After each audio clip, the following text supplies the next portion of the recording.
आदाब, मैं हूं शादाब। एक वाक्य यानी सेंटेंस में महाराष्ट्र चुनाव के नतीजों का सार क्या होगा? जवाब अल्लू अर्जुन की फिल्म पुष्पा के एक डायलॉग में छिपा है। बीजेपी नाम सुनकर फ्लावर समझे क्या, फायर है मैं। और अब चुनाव के नतीजों को देखकर लग रहा है वाइल्ड फायर है। 6 महीने पहले हुए लोकसभा चुनाव में महायुति को जो दर्द मिला था, पार्टी ने उस जख्म का इलाज कर लिया है। लोकसभा चुनाव में हुई अपनी गलतियों से सीख लेते हुए महायुति यानी बीजेपी, एकनाथ शिंदे की शिवसेना और अजित पवार की एनसीपी ने महाविकास आघाड़ी यानी उद्धव ठाकरे की शिवसेना, कांग्रेस और शरद पवार की एनसीपी को पछाड़ दिया है। बीजेपी सबसे बड़ी पार्टी बनकर उभरी है। लेकिन यह जीत सिर्फ एक लाइन की नहीं है, बल्कि कई फैक्टर हैं। इस वीडियो में हम आपको महायुति की महाजीत के 6 फैक्टर बताएंगे। पहला फैक्टर, हिंदुत्व। महाराष्ट्र चुनाव के नतीजे यही बता रहे हैं कि बटोगे तो कटोगे का नारा बीजेपी के लिए काम कर गया। बीजेपी के हिंदुत्व ब्रांड के चेहरा योगी आदित्यनाथ का नारा बटेंगे तो कटेंगे को राष्ट्रीय स्वयंसेवक संघ का भी समर्थन हासिल था। साथ ही प्रधानमंत्री नरेंद्र मोदी ने भी एक रहोगे तो सेफ रहोगे, एक रहोगे तो नेक रहोगे जैसे नारों के सहारे योगी आदित्यनाथ का समर्थन किया था। हालांकि इस नारे को लेकर महाराष्ट्र में बीजेपी के साथी परेशान थे और इससे पल्ला झाड़ रहे थे। एनसीपी नेता अजित पवार, बीजेपी नेता अशोक चौहान और पंकजा मुंडे ने भी कहा था कि ऐसे नारे महाराष्ट्र की जनता पसंद नहीं करेगी। लेकिन बीजेपी अपने नारे से पीछे नहीं हटी। बीजेपी नेता और डिप्टी सीएम देवेंद्र फडणवीस ने कहा था कि हमारे सहयोगी इस नारे का असल मतलब ही नहीं समझ पाए हैं। बीजेपी ने बार बार शिवाजी महाराज और औरंगजेब का नाम लेकर हिंदू वोट बैंक को एक करने की कोशिश की। बीजेपी नेता और देश के गृह मंत्री अमित शाह ने एक सभा में तो ये तक कह दिया था, हमारी महायुति ने बिना किसी कंफ्यूजन के छत्रपति शिवाजी महाराज और वीर सावरकर का रास्ता चुना है और ये अघाड़ी वाले औरंगजेब फैन क्लब वाले हैं। दूसरा फैक्टर देखिए, लाड़की बहन योजना। बीजेपी की जीत में लाड़की बहन योजना का बड़ा योगदान माना जाएगा। महायुति ने अपने घोषणा पत्र में ऐलान किया था कि अगर फिर से उनकी सरकार बनती है तो महिलाओं को हर महीने 1500 रुपए से बढ़ाकर 2100 रुपए दिए जाएंगे। इस साल यानी 2024 जुलाई से नवंबर तक सभी पात्र महिलाओं को 7500 रुपए मिले हैं। इस योजना के लिए राज्य सरकार ने नवंबर की किस्त अक्टूबर में ही बांट दी थी, यानी लाभार्थियों को इस महीने 3000 रुपए एक साथ मिले थे। हालांकि एमवीए ने इसके जवाब में महालक्ष्मी योजना के तहत वादा किया था कि वो महिलाओं को 3000 रुपए हर महीने देगी और सरकारी बसों में फ्री सवारी की सुविधा भी मिलेगी। लेकिन इस ऐलान में देरी हो गई। तीसरा फैक्टर देखिए, परंपरा, प्रतिष्ठा और अनुशासन। ये गुरुकुल के 3 स्तंभ हैं और महाराष्ट्र चुनाव में महायुति के लिए भी यही लाइन फिट बैठती है। बीजेपी से लेकर शिंदे गुट और अजित पवार की एनसीपी गठबंधन अनुशासन में दिखी।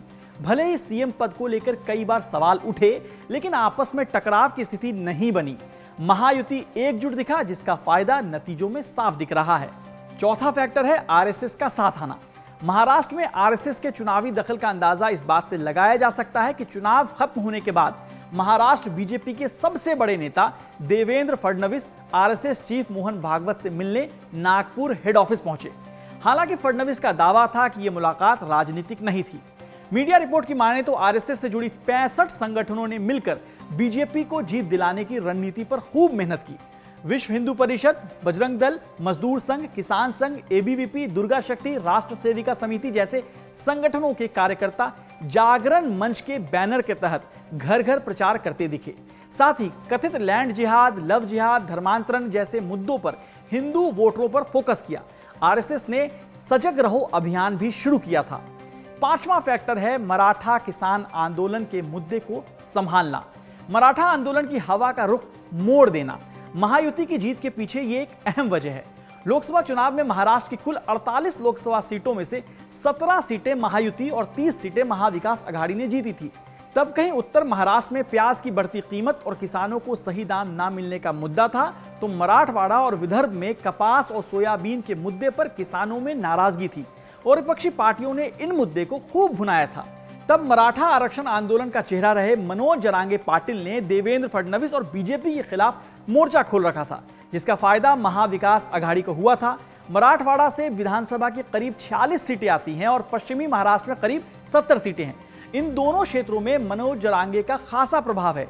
लेकिन इस विधानसभा चुनाव में मनोज जरांगे पाटिल ने खुद को अलग कर लिया था। इतना ही नहीं, उन्होंने अपने कार्यकर्ताओं को आदेश दिया कि मराठा आंदोलन की तरफ से कोई चुनाव नहीं लड़ेगा। साथ ही बीजेपी ने किसान नेताओं और आरक्षण के मुद्दे पर विरोध की हवा को बढ़ने नहीं दी, जिसका फायदा नतीजों में भी दिख रहा है। छठा फैक्टर है शिंदे की छवि। एकनाथ शिंदे को लेकर उद्धव ठाकरे धोखेबाजी का आरोप लगाते रहे हैं, लेकिन एकनाथ शिंदे ने शिवसेना के कोर वोटरों का नब्ज टटोल लिया था। यही वजह है कि सिर्फ 2 साल सरकार चलाने के साथ ही उन्होंने अपनी स्कीम्स को जनता के सामने रखा। अब थोड़ा इतिहास की बात करते हैं। 2019 के विधानसभा चुनावों में बीजेपी की अगुवाई वाली एनडीए को 161 सीटों पर जीत मिली थी। उस वक्त बीजेपी और शिवसेना ने मिलकर चुनाव लड़ा था।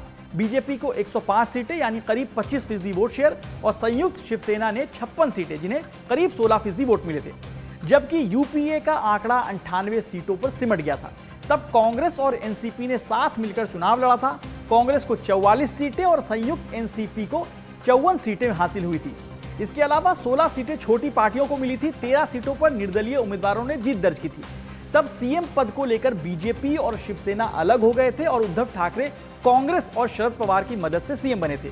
हालांकि 3 साल में ही शिवसेना और एनसीपी दोनों में फूट हो गई और फिर सरकार गिर गई। एक और खास बात, महाराष्ट्र की राजनीति में पिछले 34 साल से कोई भी पार्टी अपने दम पर सरकार नहीं बना सकी है।